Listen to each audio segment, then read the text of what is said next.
There is a place beneath the surface of the sea where the ocean becomes a weapon, where pressure, darkness, and tectonic force conspire against every human ambition.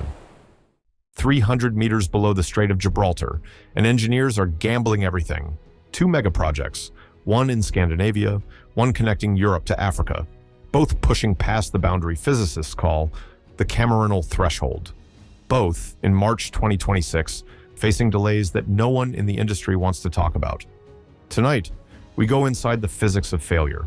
What you are about to see is not science fiction. This is engineering at the absolute edge of what physics permits. These are the most dangerous underwater megaprojects ever built, and as of right now, both are in crisis. Norway, a country that has spent decades tunneling through mountains, under fjords, and beneath some of the coldest, most unforgiving water on Earth. But the Rogfast tunnel, connecting Randaberg to Kvitsøy beneath the Boknafjord, is something Norway has never attempted before. At 26.7 kilometers in length and reaching depths of 392 meters below sea level, it will be the world's longest and deepest undersea road tunnel. Deepest road tunnel on the planet.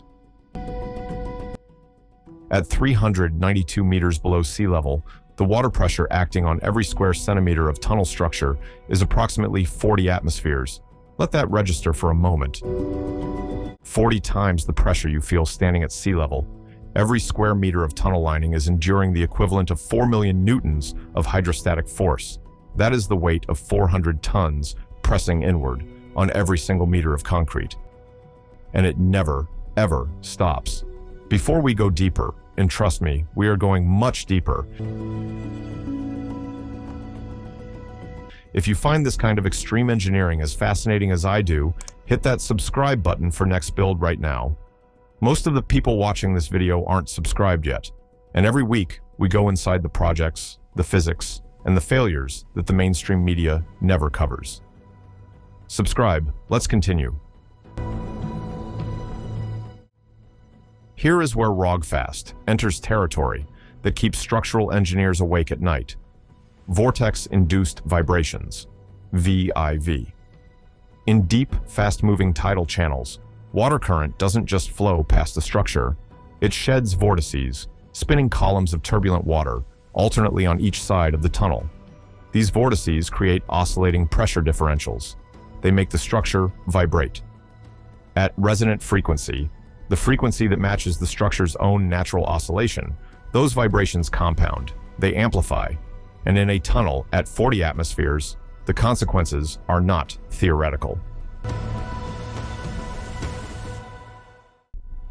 The tunnel boring machine, the TBM, is the weapon Norway is using to carve through 900 meters of solid rock beneath the fjord.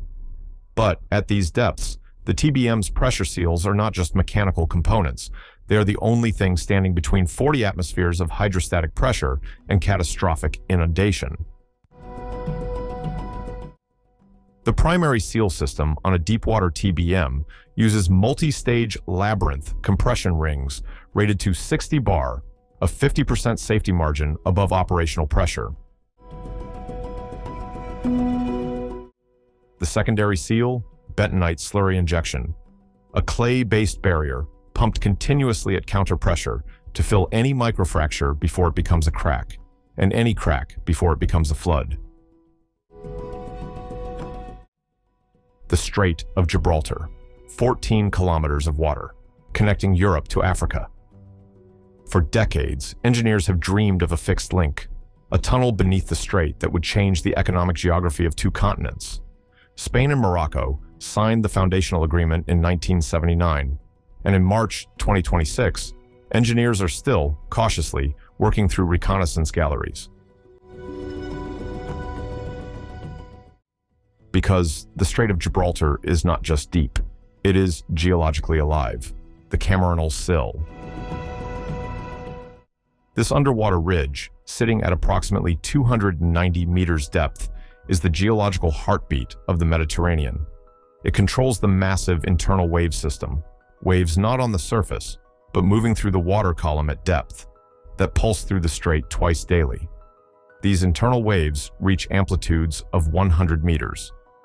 100 meters vertically in the water, invisible from the surface, and any fixed structure anchored to the seabed in this zone will experience those waves as cyclic loading events, structural stress pulses arriving like clockwork forever.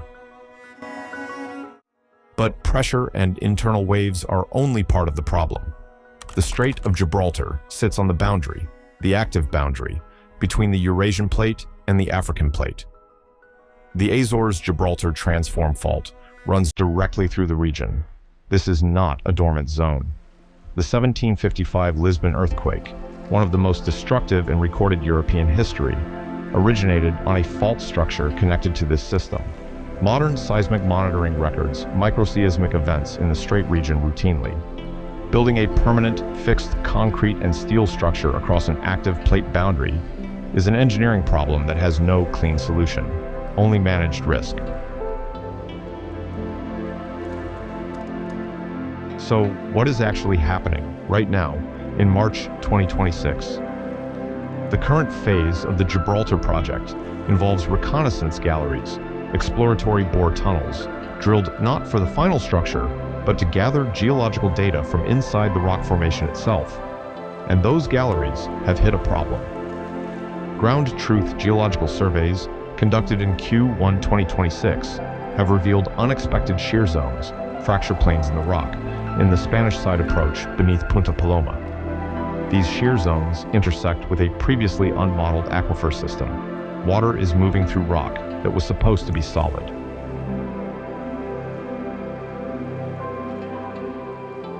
The March 2026 reconnaissance schedule is now delayed by a minimum of 9 months. The total estimated cost of the Gibraltar Tunnel in current projections exceeds 10 billion euros. 14 kilometers of undersea boring across an active tectonic fault, through internal wave zones, through rock that is, as of this year, still surprising the people drilling through it. The engineers are not deterred, they never are, but they are, for the first time publicly, revising their confidence intervals. So, how do these two projects measure against each other and against the benchmarks that exist in deep undersea construction? The Channel Tunnel, the Channel, sits at a maximum depth of 75 meters. The Marmaray Tunnel in Istanbul reaches 60 meters. Norway's Rogfast pushes to 392 meters. Gibraltar's proposed alignment would see construction at sustained depths of 300 meters. We are talking about projects operating at 5 times the depth of the most complex fixed-link tunnel ever successfully completed, 5 times. Let's be precise about what failure means at 40 atmospheres. A seal failure on a TBM at 300 meters depth does not give engineers time to react. Water at that pressure, approximately 4 megapascals, does not trickle, it jets. A breach in a construction tunnel at these depths introduces water volumes that overwhelm any pump system within seconds. Historical precedent exists. The Seikan Tunnel construction in Japan, 1976, experienced an inrush event at far shallower depths that took 16 days to control. At Rogfast depths, control may not be an option at all. Containment is the only strategy. Containment and redundancy.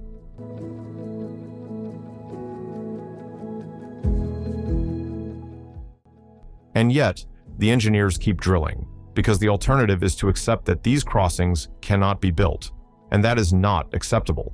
Not economically, not politically, and not to the people who have spent careers developing the solutions. For VIV suppression, helical strake arrays and tuned mass dampers. For tectonic loading, flexible segment joint systems with 40 millimeter designed movement tolerance. For pressure seal failure, automated bulkhead deployment systems, pre-positioned at 500-meter intervals throughout the construction tunnel. Every failure mode has a mitigation. The question is whether the mitigations are sufficient. That question does not yet have an answer. Here is what these projects mean, beyond the engineering. Rogfast, when complete, will eliminate a ferry crossing that costs Norwegian commuters 40 minutes of transit time every single day.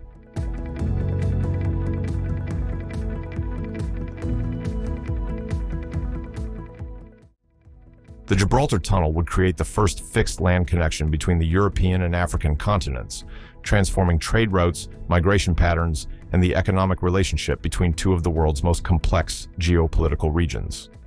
These are not vanity projects.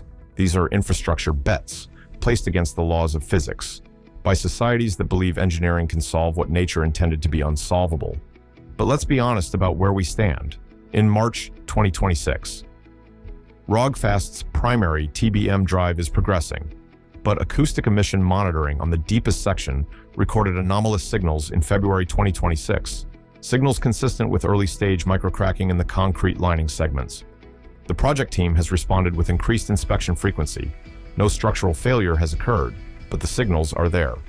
In Gibraltar, the reconnaissance delay means that final project approval, which was anticipated for 2027, is now, realistically, a 2029 question. And in both projects, the margin between success and catastrophe is measured not in meters, but in millimeters.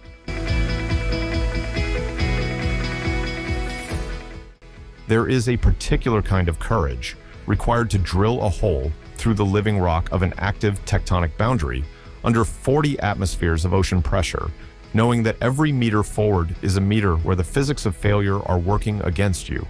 The engineers building Rogfast and the Gibraltar Tunnel possess that courage, whether the rock, the water, and the tectonic plates beneath them will permit them to succeed. That is the question that 2026 and the years beyond it will answer. If you want to follow that answer, subscribe to Next Build. Drop your questions about these projects in the comments. We read everyone. I'm Paul, and this is Next Build.